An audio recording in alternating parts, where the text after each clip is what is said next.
Екі жасөспірім өздерінің сиқырлы әлемін ойлап тапты, бірақ кенеттен ол шынайы болып кетті және барша қияли құбыжықтар бостандыққа шықты.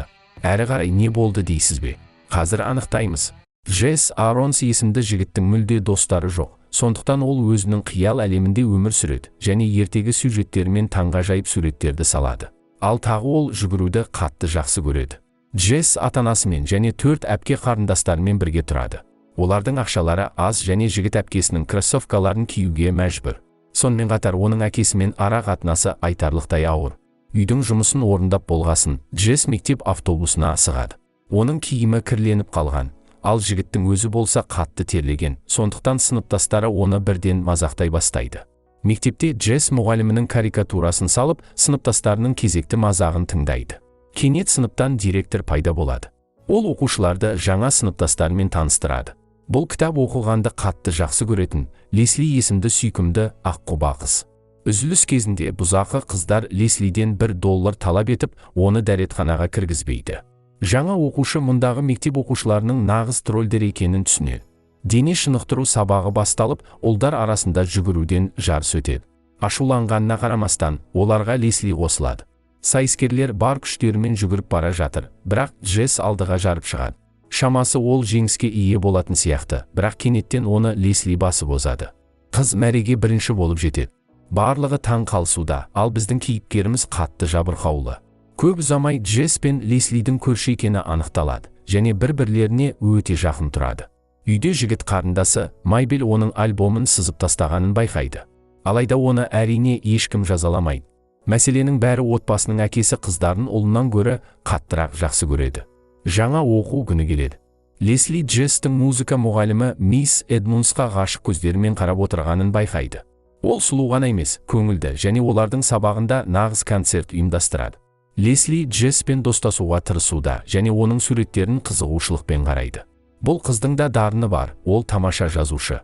Лесли өзінің шығармасын бүкіл сыныптың алдында оқиды және Джесс оны баурап алғандай тыңдайды. Оның қиялы қыздың айтып жатқанының бәрін суреттейді. Сыныптастары Леслидің үйінде теледидар жоқ екенін біледі және бірден оның үстінен күле бастайды. Енді ол да Джесс секілді ақ қарға. Көп ұзамай біздің кейіпкерлер жақын достарға айналады. Олардың ортақ хоббилері өте көп, мысалы екеуі де жүгіруді жақсы көреді. Ормандағы серуендеулердің бірінде олар кішігірім өзенді тауып алады және Тарзаншаның көмегімен арғы бетке өтеді. Олар қалың бұталарды аралап, ежелгі тот басқан қираған көлікті, сондай-ақ нағыз қараусыз қалған ағаш үйді табады. Лесли бұл үйді тек өздері ғана білетін олардың құпия орнына айналдыруды ұсынады және мұнда өздерінің шытырман оқиғалары үшін толықтай ертегі әлемін жасайды. Енді сабақта Джесс әдемі мұғалімге емес, Леслиге қарайды. Мектептен кейін оны Дженнис есімді ең жиіркенішті 8-ші сынып оқушысы келеке етеді және жағдайдың анық қанығына жетпей жатып, жүргізуші жігітті автобустан қуып жібереді. Жаяу қайтуға тура келеді. Онда оны Қызылдақтардағы Лесли қарсы алады. Бірақ алаңдамаңыздар, бұл жай ғана кетшіп, оны зиянкес Дженнис шашып жіберген. Лесли жуынып алу үшін Джесстің үйіне кіреді және оның анасымен танысады. Қыз ата-анасының фантаст жазушылар екенін айтады, сондықтан оның қиялы осыншама ұшқыр.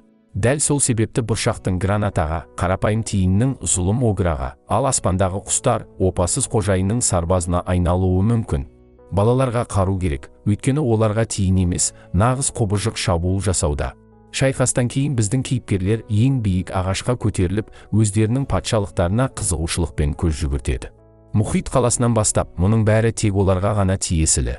Жай ғана көзді жұмып, қиялға еркіндік беру қажет. Достар мына сиқырлы жерді терабития деп атауды шешеді. Джесстің туылған күні келіп жетеді. Отбасы оған кішкентай, мерекелік торт пен темірден жасалған ойыншық жолды сыйлайды, бірақ ол бірден бұзылып қалады. Лесли өзінің досына қымбат бояулардың үлкен жинағын ұстатады. Бұл керемет құнды сыйлық. Бұл бояулардың көмегімен біздің кейіпкерлеріміз өздерінің ағаштағы үйшіктерін нағыз сарайға айналдырады.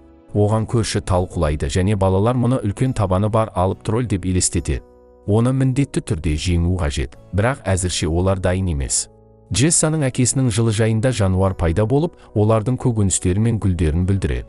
Ер адам зиянкесті аулап көзін құрту үшін тұзақ қалдырады. Дегенмен Джесс оны бірінші болып байқайды және жануарды орманға жібереді. Мұны білген ер адам ашуына мінеді және ұлын пайдасыз, арманшыл деп атайды. Әкесі Майбелге дәмді пирожный сатып әпереді. Алайда оны бетбақ Дженнис ұрлап кетеді. Осыдан кейін бұзақы тағы да кішкентай оқушылардан дәретханаға кіру құқығы үшін $1 талап етеді. Балалар ереуілге шыға бастайды. Олар тегін дәретхана деп ұрандатып, Леслидің бастауымен Дженнис пен оның құрбыларына барады. Майбел ағасынан оны қорғауын өтінеді, бірақ ол қорқады. Өйткені Дженниспен төбелескені үшін оны мектептен шығарып жіберуі мүмкін. Сонда біздің кейіпкерлеріміз алып тролльмен шайқасудың уақыты келгенін түсінеді. Олар терабитияға беттейді. Онда Джесс өзінің дос қызына сүйкімді, әпақ төбетті сыйлайды. Оны ол қатты армандаған. Міне, нағыз тролльдер аңшысы. Кенеттен біздің кейіпкерлерімізге түкті жыртқыш құстар шабуылдайды. Ал көп ұзамай тролльдің өзі де пайда болады. Балалар қашып кетуге тырысуда, бірақ бұл өте қиын. Сонда төбет алып құбыжықтың аяғын қытықтай бастайды. Сөйтсе бұл оның әлсіз түс екен. Енді ұрланған торт пен басқа да реніштер үшін Дженниден кек алу керек. Бұл үшін Лесли мен Джесс бұзақыға оның сыныптасы Виллардтың атынан романтикалық жазба жазады. Оған деген махаббатын мойындап, бұл хатты білдіртпестен оның партасына қояды. Жем жұмыс жасайды. Дженнис Виллардқа ғашық болған және ол да оған өзінің нәзік сезімдерін мойындайды. Алайда жігіт оны бүкіл мектептің алдында қорлайды. Лесли мен Джесс өте риза. Қыз досын өзінің ата-анасымен таныстырады және жігіттен жөндеу жұмыстарына көмектесуін өтінеді. Олар өздерінің үйінің сүр қабырғаларын ашық түске қуана бояйды. Жігіт өзінің дос қызының әкесіне қуанышпен әрі қызғанышпен қарап тұр, өйткені ол ешқашан әкесімен мұндай жақын қарым-қатынаста болмаған. Мисс Эдмонс оның ерекше суреттерін байқап, оның өте дарынды екенін айтады. Мектепте Лесли Джесске біреудің әйелдер дәретханасында 1 сағаттан бері өкіріп жылап жатқанын айтады. Шамасы бұл Дженнис сияқты. Джессаның ар-ұжданы қиналады және ол Леслиден әжетханаға кіріп, Дженниспен әңгімелесуін өтінеді. Мектеп автобусында бас бұзақының орнына басқа қыз отырып алады. Лесли Джесске бұзақы Дженнистің өзін үнемі осылай нашар ұстайтынының себебі оны әкесінің ренжітуінде екенін айтады. Жақында ғана олардың үйлерінде кезекті жанжал және тіпті төбелес болды, ал енді бұл жайында бүкіл мектеп біледі. Лесли бұзақыға қолдау көрсеткен және оның басқалардың өсек аяңына мән бермеуіне кеңес берген. Көп ұзамай біздің кейіпкерлер жексенбілік қызметте кездеседі. Бұл үшін Леслидің тіпті көйлек киюіне тура келді. Сөйтсе бұл қыз шіркеуге өмірінде барып көрмепті, киелі кітапты оқымаған және Құдайға сенбейді. Джесс әкесіне жөндеу жұмыстарын жүргізуге көмектеседі және оның кілттер топтамасын байқаусызда жоғалтып алады. Әкесі тағы да ұлына ұрсады, бірақ сөйтсе бұл кілттерді Мейбел тауып алыпты және оларды Леслиге сыйлау үшін өзімен алған. Кілттерді алу үшін олар қайтадан қауіпті құбыжықтармен айқасуға мәжбүр, дегенмен бұл жолы олар тым көп. Олар біздің кейіпкерлерімізді жерге құлатады, бірақ оларды батыл, ақ ит құтқарады. Құбыжықтар қайтадан шабуыл жасайды, төбелес жалғасуда. Екі жақтың күші тең емес және балалар жауларына граната ата отырып қашуға мәжбүр. Құбыжықтардың бірі Леслиді іліп алады, бірақ олар тағы да жалтарып үлгереді. Жаулардың саны одан сайын артады. Біздің кейіпкерлерімізге олардың батыл әскерлері көмекке келіп, барлық жауларды қуып жібереді. Джесс кілттерді алу үшін ағашқа өрмелейді, бірақ оны ұшатын құбыжықтардың бірі соғып құлатады.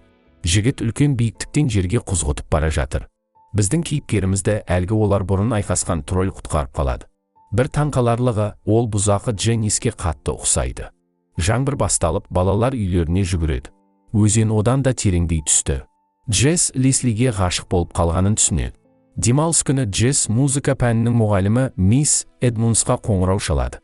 Ол мектеп оқушысын өзімен бірге өнер мұражайына баруға шақырады. Жігіт Леслиге ескертпестен мисс Эдмонспен бірге экскурсияға барады. Екеуі бірге тамаша күн өткізіп, атақты суретшілердің картиналарына тамсанып, ал сосын жергілікті кафеде шай ішеді. Джесс үйіне оралып, қорқынышты жаңалықты естиді. Ол мұражайда болғанда, Лесли терабитияға бір өзі кеткен. Ол өзен арқылы өтпек болған, бірақ тарзанша үзіліп кеткен. Қыз құлап, тасқа соғылған және батып кеткен. Джесс шарасыз күйге түседі. Ол дос қызының өліміне өзін кінәлайды.